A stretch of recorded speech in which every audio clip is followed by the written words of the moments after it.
Hello everyone, welcome back again. जैसा कि हमारा टॉपिक चल रहा था chemical reactions of alkyl halide, तो उसका हम नया टॉपिक आज डिस्कस करेंगे जो कि है वुड्स रिएक्शन। आज हम डिस्कस करेंगे वुड्स रिएक्शन क्या होती हैं।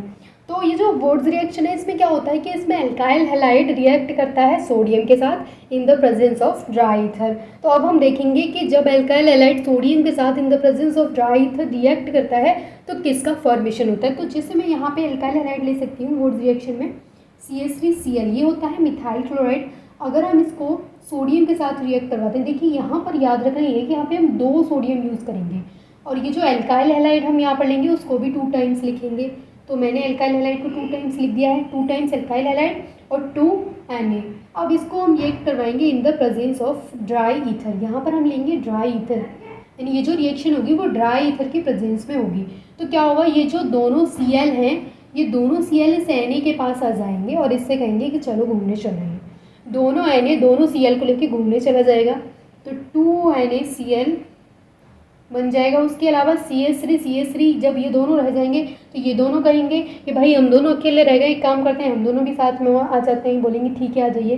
तो 2 कार्बन C2 और 3 हाइड्रोजन 6, C2H6, यानी कि इथेन का फॉर्मेशन हो जाएगा।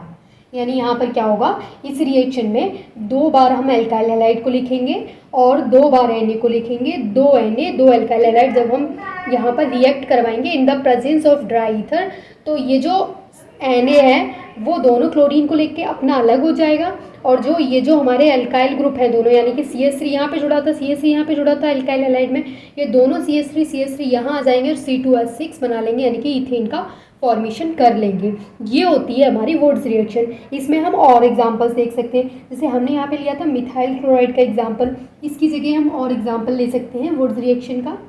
जैसे हम यहाँ पे ले सकते हैं CH3 CH2Br, ठीक है, हम यहाँ पे ले सकते हैं CH3 CH2Br इथाइल ब्रोमाइड।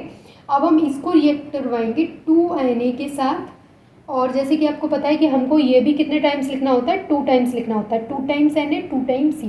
तो इसको फिर से रिपीट करा देंगे, CH3 CH2Br, वहाँ हमने क्लोरीन लिया था, यहाँ हमने Br ले लिया है, ठीक है। ये हमारे पास एल्काइल हैलाइड लिया हमने और ये सोडियम के साथ उसको रिएक्ट करवाया। अब ये किसकी प्रेजेंस में करवाएंगे, तो जैसे कि मैं आपको बता चुकी हूँ ड्राई ईथर की प्रेजेंस में होगी ये रिएक्शन।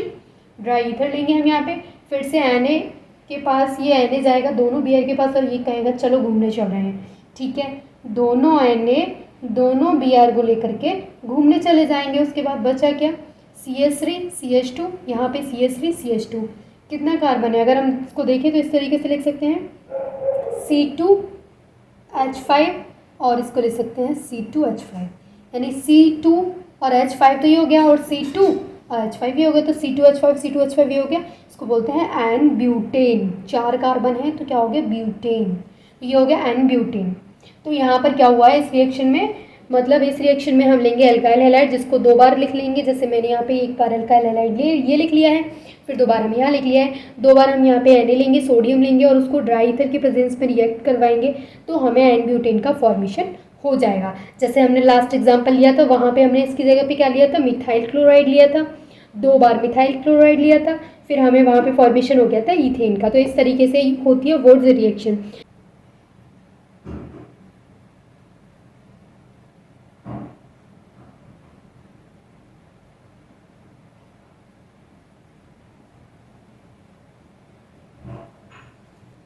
अब देखिए, अभी तक हमने समझा वुड्स रिएक्शन कैसे करते हैं। अब हम समझेंगे नेक्स्ट जो हमारी रिएक्शन है वो है फ्रैंकलैंड्स रिएक्शन।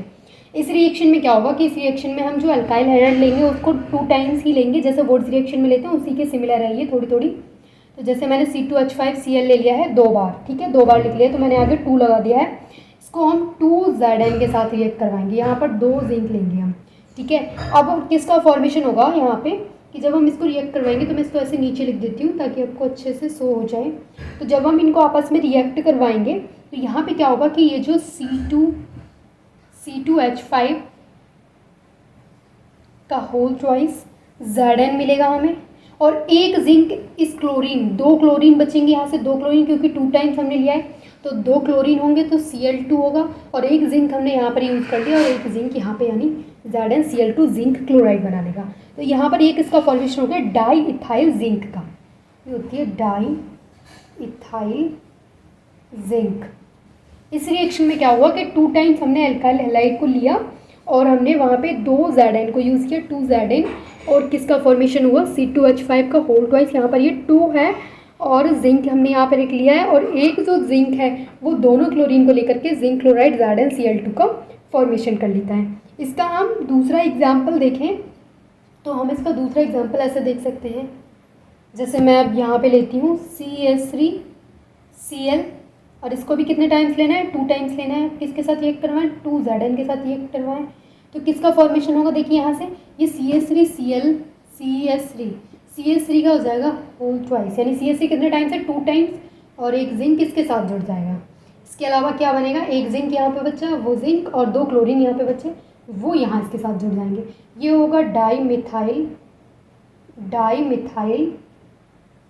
जिंक, इसको बोलेंगे डाइमिथाइल जिंक। इसकी डेफिनेशन आप कैसे लिखेंगे कि यहाँ पर जो अल्काइल हैलाइड है, alkyl halide reacts with zinc to form dialkyl zinc. ठीक है, यहाँ पर जो अल्काइल हैलाइड है वो जिंक के साथ रिएक्ट करता है, और जो डाई अल्काइल जिंक यानी कि डाइमिथाइल जिंक बना है यहाँ पे, तो इस तरीके से डाइथाइल जिंक बनाया था पहले वाले में, तो इस तरीके से इसका फॉर्मेशन होता है।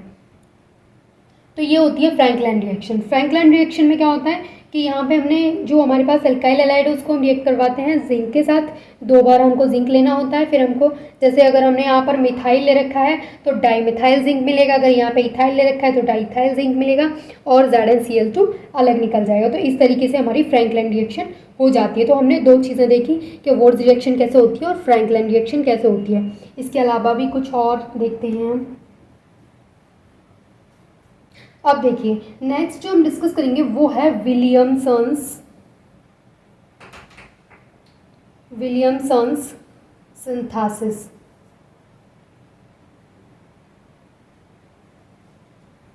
विलियमसन सिंथेसिस में क्या हुआ कि यहाँ पर जो अल्काइल हैलाइड है वो सोडियम एल्कोक्साइड के साथ रिएक्ट करेगा, यानी जैसे हमने हमारे पास है ये अल्काइल हैलाइड, तो ये रिएक्ट करेगा सोडियम एल्कोक्साइड के साथ। मैंने यहाँ पे R डैश इसलिए लिखा है क्योंकि R पहले से हमने अल्काइल हैलाइड का यहाँ पे ले रखा है, तो डिफरेंस, अगर डिफरेंस समझ में आ जाए इस वजह से मैंने ये R डैश लिख दिया है। तो किसके साथ रिएक्ट करेगा, ये सोडियम एल्कोक्साइड के साथ रिएक्ट करेगा, इस पर पॉजिटिव इस पर नेगेटिव चार्ज। तो किसका फॉर्मेशन होगा, यहाँ से ये जो Na है वो इस X के साथ अलग निकल जाएगा, तो क्या बना लेगा NaX। ये तो आउट हो गया, बचा क्या, यहाँ पे बचा RO और यहाँ बचा R, तो ROR डैश ये अलग हो जाएगा। तो यहाँ जो विलियमसन सिंथेसिस है इसमें क्या होता है कि अल्काइल हैलाइड सोडियम एल्कोक्साइड के साथ रिएक्ट करता है और ROR का फॉर्मेशन हो जाता है, और जो सोडियम हमने यहाँ पे यूज़ किया है वो इस हैलोजन को लेकर के अलग हो जाता है। जैसे हम अगर इसका एग्जाम्पल देखें तो हम यहाँ पे ले सकते हैं C2H5Br, और हम यहाँ पे ले सकते हैं C2H5ONa, सोडियम एल्कोक्साइड के साथ उसको रिएक्ट करवाना होता है। तो अब हम यहाँ पे क्या लेंगे, यहाँ पे देखिए यहाँ पे क्या होगा कि यहाँ से ये जो Na है वो इस Br के साथ अलग हो जाएगा, तो Na और Br तो अलग हो जाएंगे, बचा क्या ये, तो हमारे पास बन जाएगा C2H5O C2H5। इसको क्या बोलते हैं, इसको बोलते हैं ईथर, यानी ईथर का फॉर्मेशन होता है इस रिएक्शन में, और ये हमारे पास जो NaBr है वो अलग निकल जाएगा। इसको बोलेंगे हम डाई इथाइल ईथर, इसको बोलेंगे डाई इथाइल ईथर।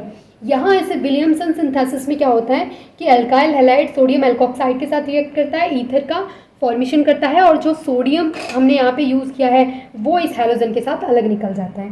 तो यहाँ आप देख सकते हैं हमने लिया था यहाँ पर इथाइल ब्रोमाइड, और फिर हमने इसको रिएक्ट करवाया इसके साथ, तो उसके बाद हमें क्या मिला, डाइथाइल ईथर मिला, और उसके बाद यहाँ पर जो Na और इसका Br अलग हो गया।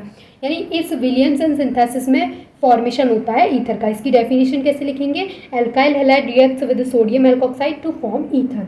इस रिएक्शन में ईथर का फॉर्मेशन होता है। तो ये 3 मेथड्स हमने डिस्कस किए थे, वुड्स रिएक्शन, और उसके बाद डिस्कस किया था फ्रैंकलाइन रिएक्शन, और उसके बाद हमने डिस्कस किया Williamson's synthesis. So I hope this is clear to all of you, and thanks for watching this video.